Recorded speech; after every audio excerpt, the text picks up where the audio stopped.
Well, we've got some early 2000s goodness today. So, Cursed. You got Jesse Eisenberg and you got Christina Ricci. And, oh yeah, spoiler alert. Because I was just about to literally give away everything about the... Anyway, whatever. Spoilers, you know the drill. You've been warned. Jesse Eisenberg, Christina Ricci, werewolves. What else could you ask for, right? And there are some serious, like, early 2000s vibes going in here.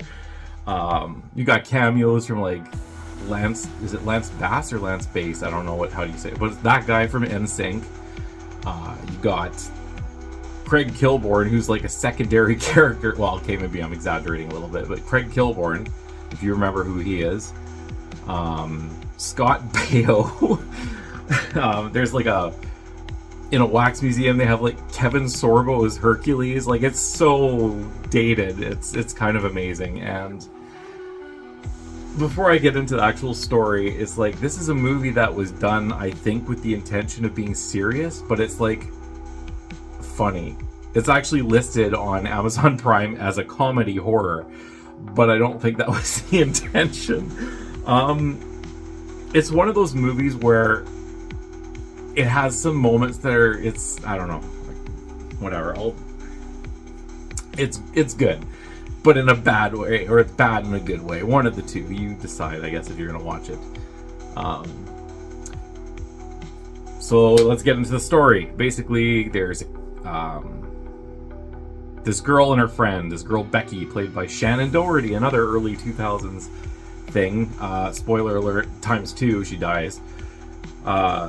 Anyway, she is at a fair with her friend. Don't remember her friend's name because I don't think she shows up later. She's with her friend and they talk to some psychic, and they're like, you know, my friend got over a breakup, whatever, or she wants this guy or something. Anyway, read her fortune, and the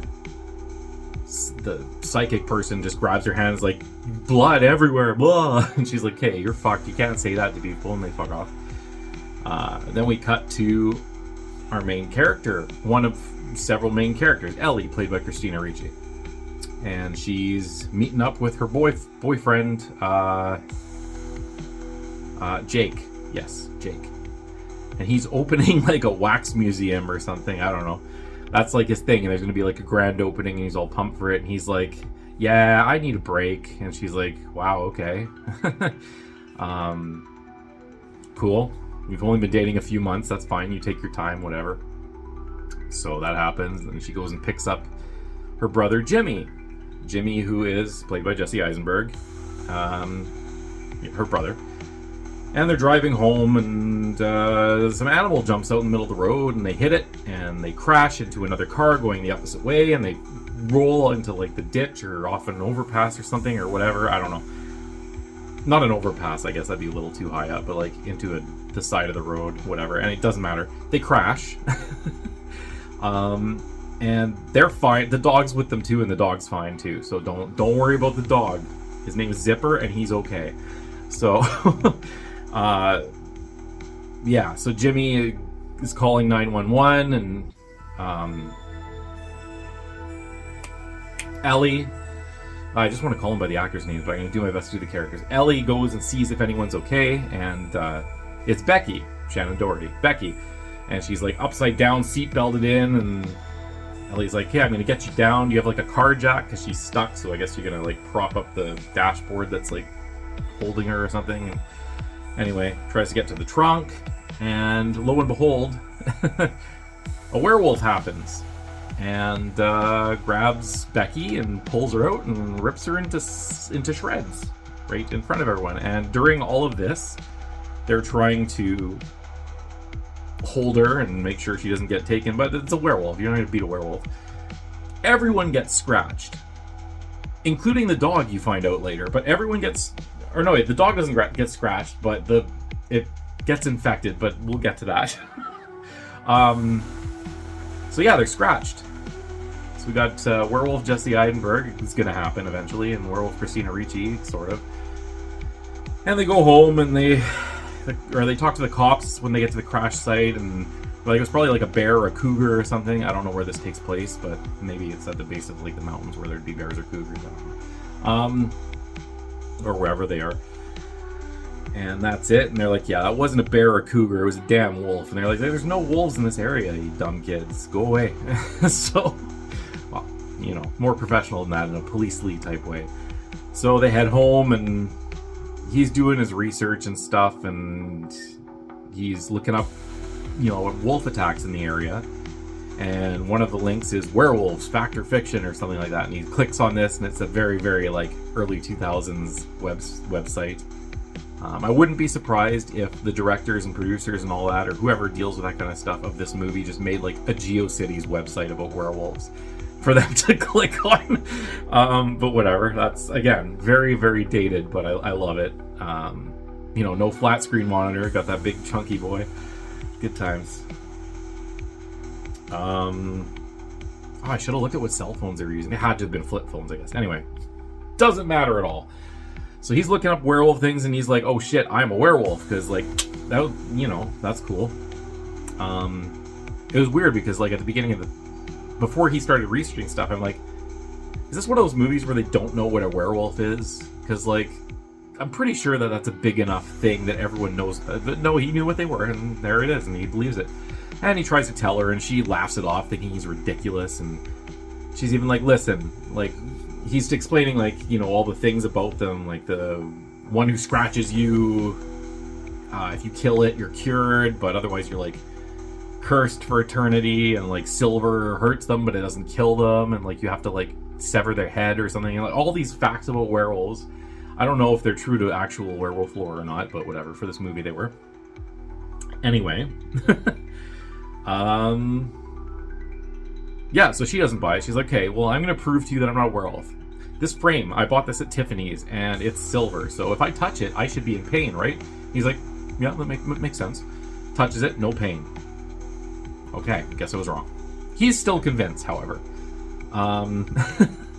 Yeah, so she goes to work or whatever the next day, and oh, yes, she works at the Late Late Show with Craig Kilborn, which, again, so dated. I love it. And he's in this movie, yes. You'll get to see the gloriousness of Craig Kilborn. Anyway, she's talking to Scott Baio because, again, you know, and he's going to be a guest, and he's like, I don't want to go on after Carrot Top. And she's like, well, you know, save the best for last or whatever. And then, like, he starts hitting on her. So we find out later that, like, the wolves have that hormonal allure to the opposite sex. But anyway, that's what's happening to poor Scott Baio. And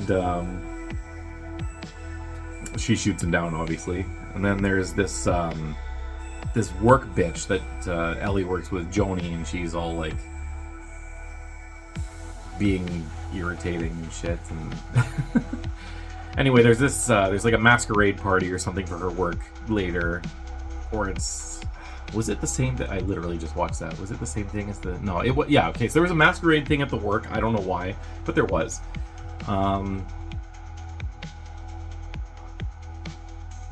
Or was it the same one that was at the, were there two different parties? Oh my god, my brain is scrambled. Anyways, a masquerade, it may or may not be the same one as later in the movie, but I don't think it is.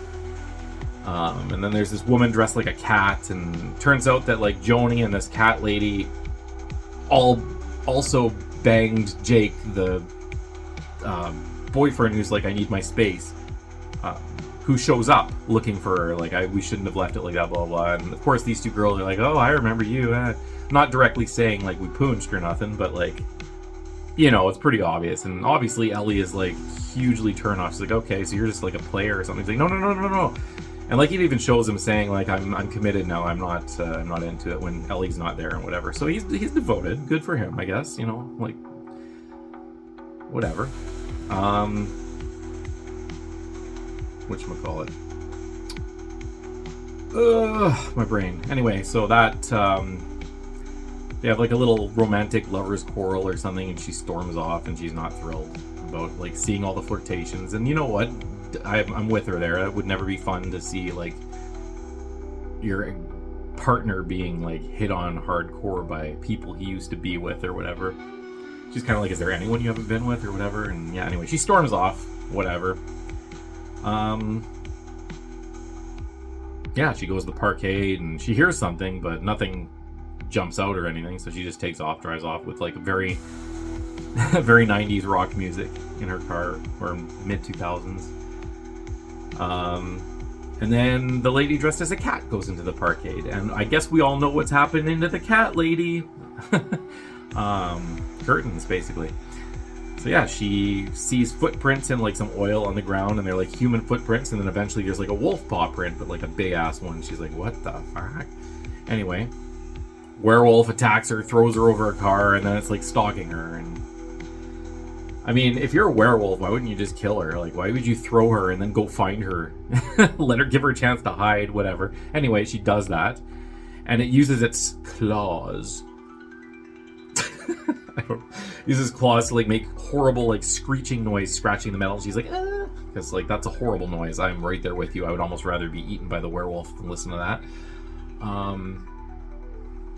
Yeah, and it's getting closer, and she's hiding under a car, and eventually she like decides to make a break for it and hits her car alarm button, and the car goes off, and the werewolf like rips the hood off, and then rips out the alarm system from the car. So like, okay, they're smart, I guess. Anyway, she runs, doesn't make it. That's the end of that. She's dead. They don't show her dying, though, I don't think.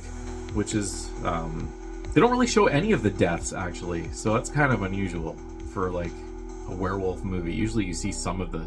Or do you? Maybe I'm just thinking of Dog Soldiers. Oh, Dog Soldiers was... Oh, I gotta review Dog Soldiers. Okay. That's another day, though. Yes, we're talking Cursed. We're not talking Dog Soldiers. So, yeah, she's dead. She goes home. The dog. Okay, no, we can't get to the dog yet because there's a weird scene I forgot to mention where, like, Craig Kilborn opens, like, a Coke and he cuts his finger, and Ellie's looking at the blood and she's kind of like, It's like, okay, and Craig's like, what the fuck, as he's being hurried off to stage because his monologue's about to start. So that was funny. Anyway, yes, the dog, when after the accident, after they were scratched, the dog was like growling at Jimmy, and it's like, it's Jimmy's dog basically, so that's very unusual.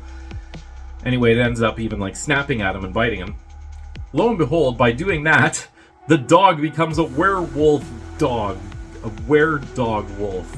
I don't know, but it's infected with werewolf powers, and it's chasing Jimmy and shit, and yeah, that was a good time. There's another scene where like a bunch of dogs go outside the house. I think this is before the were-dog wolf, and they're like barking and stuff, and Jimmy's just like, shut up, and his like voice cracks and everything, and then he just like is annoyed and he like howls, and his howl goes from like a lame human oh to like an actual wolf noise, and he's like, egads, I'm a werewolf, I officially am. So he's like convinced.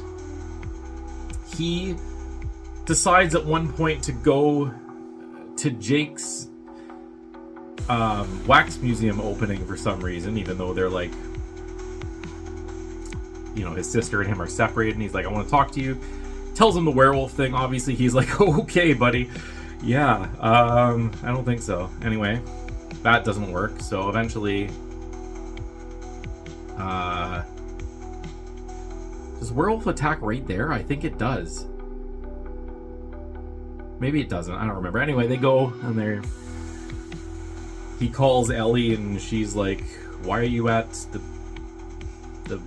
wax thing or something? Anyway, whatever. I don't remember how they do it. They meet up at the wax place, and oh, and then there's a bully I forgot to mention. There's this girl that Jimmy likes. Her name is... What is her name? Becky?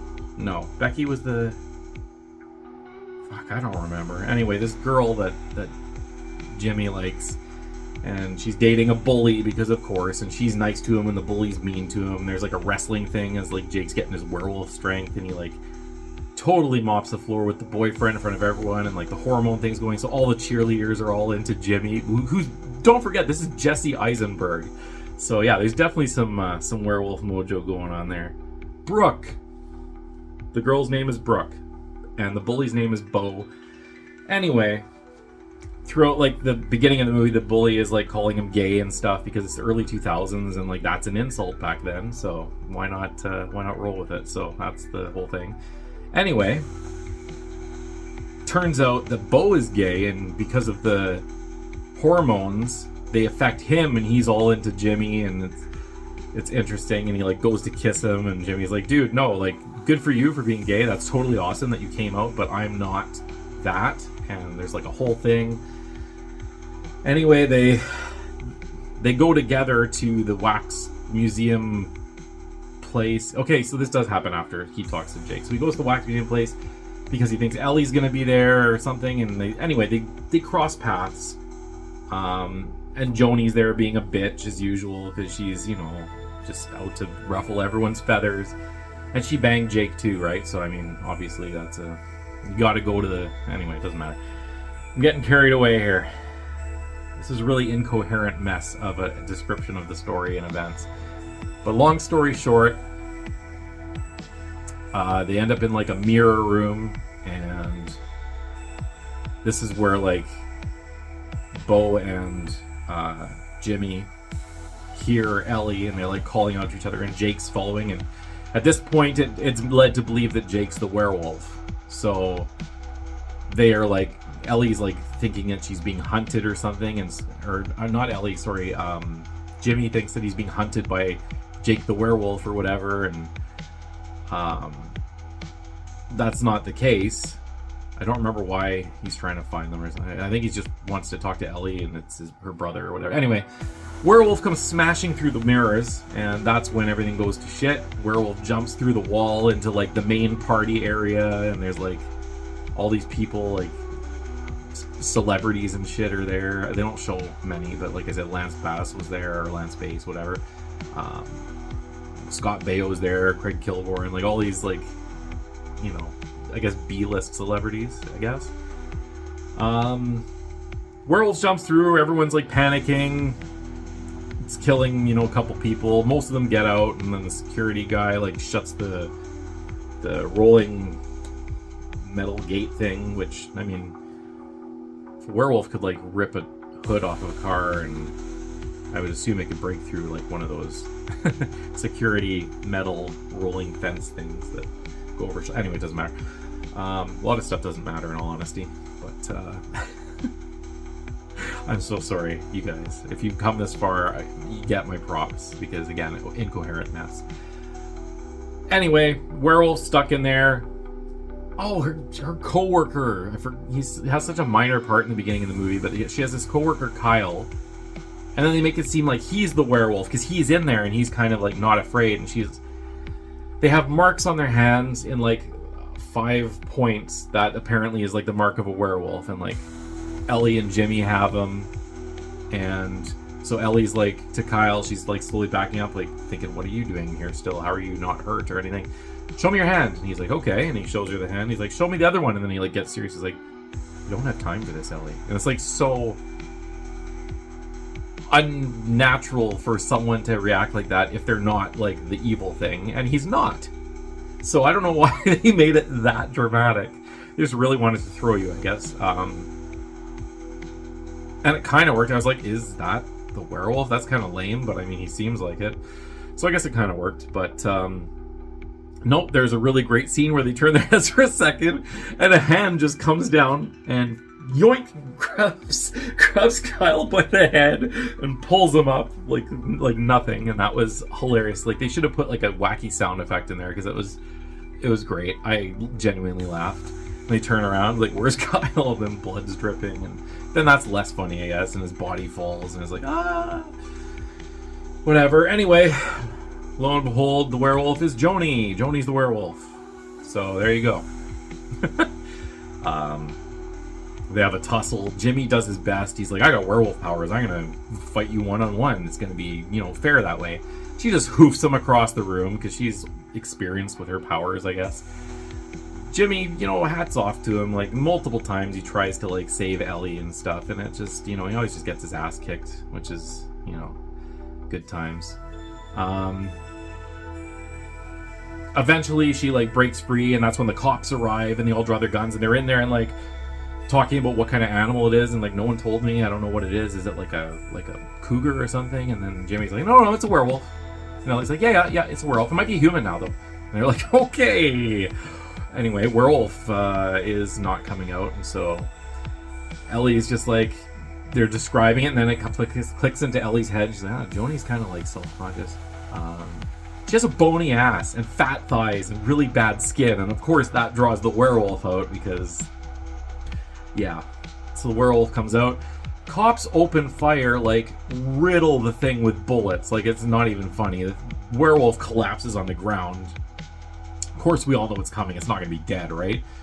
So the cops are like, they reported it, and it's like, okay, it's down. Repeat, it's down. And then the werewolf, like, and its head goes up. But before it could do anything, another cop just aims a gun and shoots it in the head, killing it. Its brains are all over the floor. Repeat, it's down. And Ellie's like, is it dead? And because, I mean, yeah, that would kill most things. And Jimmy's like, no, yeah, brains on the floor. That takes care of it. So, all right. Anyway, yeah, that's it. They go home. They're cleaning up because the wolf went crazy, and it's not in the house now. It's somewhere, but they're like, okay, well, we killed the thing that turned us, so we're cured. Hooray for Zoidberg, right? Anyway, there's power failure, so Jimmy goes downstairs to get the breaker, and that's when Jake shows up, and he's like, yeah, so heard you're a werewolf now, wink. Meaning, like, oh, now we can be together, and that whole story, like, oh, I made you a horrible thing so that we can be together. Aren't you happy? How could you not want this? You know, that kind of dramatic BS. Anyway, she's not having it, but he's, like, way stronger than her. So he's throwing her around and stuff, and Jimmy, God bless him, you know, he comes and attacks him with a shovel, and then, of course... Or, yeah, because she's like, listen, this curse can't be a thing. Like, no matter what you and I may have in your head, I have to look out for my brother. Like, I can't let him live like this. And he's like, oh, okay, well, then I'll just kill your brother then. And he turns and he goes to find Jimmy. And, yeah, Jimmy hits him with a shovel, and he's, like, running on the ceiling because werewolves can do that, apparently. And he's chasing him and whatnot. And yeah, that's a good time, and I guess he gives up because he turns back on Ellie, and he's like strangling her, and that's when Jimmy sneaks up and like partially wolfs out, so he has teeth, I guess, and like sinks it into his neck throat type side bite thing, and he's screaming, and then Ellie grabs this like silver little pie server or something. It's sharp enough, I guess. She's burning herself, but she uses it and stabs him, and he goes down because he's bit, and he's like burning with silver stabbed in him, and that's when Ellie grabs the shovel and puts it through his neck, but he doesn't die right away, and she has to do it a couple times, so that's fun. Anyway, they remove his head, and he bursts into flames, and he's dead, and that's the werewolf that turned them, apparently. And all's well that ends well. Zipper comes back, followed by Becky, and Becky's like, I found your dog, and Jimmy's like, how did you know where I live? And then Bo comes out, who was, don't forget, that was Becky's ex before he admitted, or her boyfriend before he came out as gay and wanted Jimmy, and he's like, I told her, and then they kiss, and not Bo, like Jimmy and, not Becky, what the hell was her name? Brooke. Jimmy and Brooke kiss, and we're like right in front of the now gay, I guess, ex-boyfriend, which is like so awkward and weird, but whatever, you go with it. And they walk off, and then Christina Ricci's just like, okay, I guess I'll just go fuck myself and clean this all by myself, and then the credits roll. Oh man, I don't know, like, it was, I'm not gonna lie, it was bad. It wasn't good. But it was one of those movies that's so bad that it's entertaining, but not so bad that it's beyond entertaining and just bad. It's like that fine line. So because of this, as a rating, I cannot justify giving it a 6. I can't. It's as a movie itself, it should be like a 5 or lower. But because of the so bad it's good thing, I'm going to give it gotta take the enjoyability of watching the ridiculousness into effect. So I'm gonna give it a 5.65. 5.65 for 2005's Cursed. And that'll do it. I spent way more time on this movie than I probably should have, but should you watch it? Yeah, it's ridiculous. You'll either love it or hate it, but you'll probably enjoy it just because of how not whatever. You heard the review if you're at this point, so go watch it. It's worth a watch. It's just terrible though. All right, bye.